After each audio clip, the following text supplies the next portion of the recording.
नाम अंतर्जीवी नायक। मोर घर निमापड़ा निकटस्थ झिलिग्राम ग्राम। मो शरीर स्नायु रोग समस्या सब देखागला। अंटा बेक मेरुदंड समस्या बहुत रहा। मु निमापड़ा डाक्तर तथा हाईटेक उत्कल नीलाचल ये डाक्तर सहित परामर्श करी बहु अर्थ व्ययला। परिशेष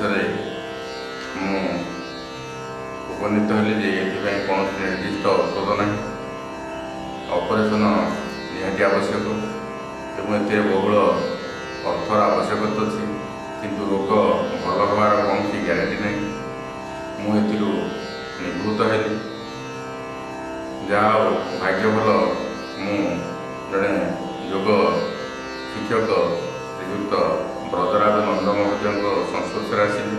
से निमापड़ा निकटस्थ जयगुरु आश्रम पाखे गोटे प्रकोष्ठ भितर प्रशिक्षण दौरान मुझे संस्पर्श आसिली।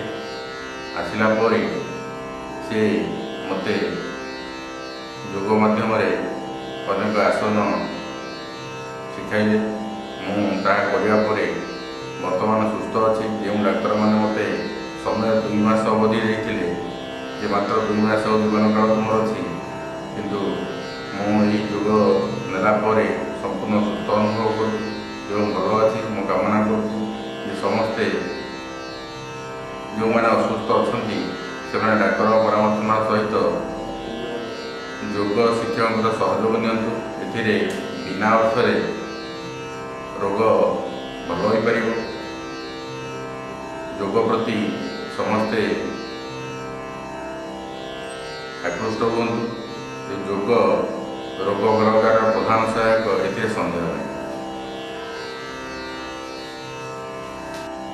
एथर आमे अंटा रोग पे आरंभ करवा। प्रथमे देखंतु मेरु वक्रासन। गोटे गोड़ सीधा ऊपर को उठेबे से ही सीधारे गोड़ को साइड रे दाबिबे आउ अपोजिट की देखिए। फिर गोड़ को तल को आनिबे। फिर अन्य गोड़ सीधा ऊपर को उठेबे साइड रे दाबिबे आउ अपोजिट देखिए। मु जिमती आपन को प्रदर्शन करिछि सेमती आपन कले एटा अंटा रोग पे बहुत भल। जो माने बसिक काम करछन्ती सिटिंग वर्क जो मानकर बेसी से को बहुत चमत्कारिक प्रभाव तुरंत मिल। लोअर बैक पे ये अभ्यासटा बहुत लाभकारी। तापरे आपण गोड़ दीटा जाकी देवे। पाद दीटा अलग अलग रखिए।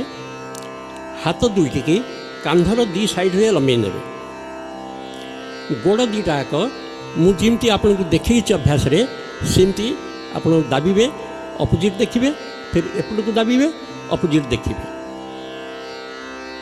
एटा 10 थर 5 थर जहाँ आप कर सारा पाद दीटा मिसई ने आंठू दीटा मिसई ने। ये अभ्यास ना हला मर्कटा आसन। ये दीटा को आपण बाँ पट को दाबिबे डाहाण पट को देखिए। फिर डाहाण पट को दाबिबे बाँ पट को देखिए। एमती 10 थर कर सारा गोटे गोड़ लंबे ने सीधा आउ गोटे गोड़ आंठू को भांगिकी छाती रे चापिकी रखिए। निश्वास बाहर को छाड़ी किंतु किछि समय लगातार दाबिकी रखिले ही आर लाभ मिले। शेष गोड़ दीटा जाकी देवे। अंटा को केवल ऊपर को उठेबे सेटा ना हला कंदर आसन। अंटा ऊपर को उठेला बेल को निश्वास भीतर को नेबे। फिर तलू को आणला बेल को निश्वास छाड़ी देवे।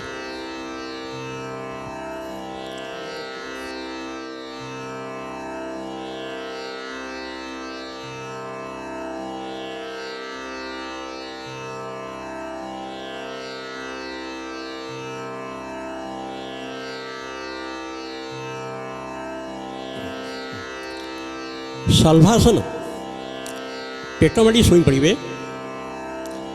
हाथ दीटाक जंघ तले पूरे देवे। गोटे गोड़ सीधा ऊपर को उठेबे बेक टिके ऊपर को उठेबे निश्वास भीतर को नहीं फिर निश्वास छाड़िकी गोड़ आ बेक दीटाक तलू पकेबे तापर अन्य गोड़ को उठेबे से प्रकार फिर निश्वास छाड़िकी बेक आ गोड़ दीटाक तलू आनबे 5-5 थर कर सारा पर दीटा गोड़ एका संगे उठेबे से प्रकार फिर तलू आनबे यहाँ है शल्भासन 5 थर करने को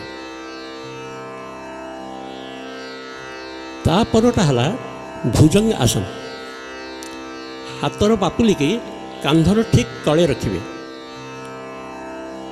पाद दुईटा मिसेंगे रखिए सीधा निश्वास भितर को नहीं सीधा आपण ऊपर को उठे अंतिम अवस्था निश्वास रोकिकी टिके रे फिर निश्वास छाड़िकी तलू को आसवे यहाँ अंटा रोग भोक बढ़ावाई आउ शरीर में कौन सी विषैली तत्व को नाश करने भितर आमर यदि कौन सी विषैल तत्व अच्छी ताकू भी ये माने सब खाई तेणु आपर धनुर आसन गोड़ दीटा भांगीदेवे पेटमाड़ी शोईकी गोड़ दीटा भांगीदेवे हाथ दीटार गोईठी की धरी पकेबे निश्वास भितर को नहीं सीधा ऊपर को उठे हाथ में गोड़ को भिड़े गोड़े भी हाथ को भिड़े सीधा एकदम स्ट्रेच होटा बहुत आपणकर अंटा रोग माने पेट रोग सबु प्रकार केते गुड़े तार लाभ अच्छी आपटा कले निजे तार अनुभव आप करें तापर कहूणी दीटार गाले भरा देके रे गोड़ दुईटा पछरे लंबे ने मुझे आपन को प्रदर्शन करी ता ना है मकरासन सेटा आपणकर पूरा मेरुदंड पे एकदम बहुत भल काम करे आपन थके नंदे आसवे से अभ्यास किसी समय रहीगला आपन बहुत रिलैक्स जना पड़ो।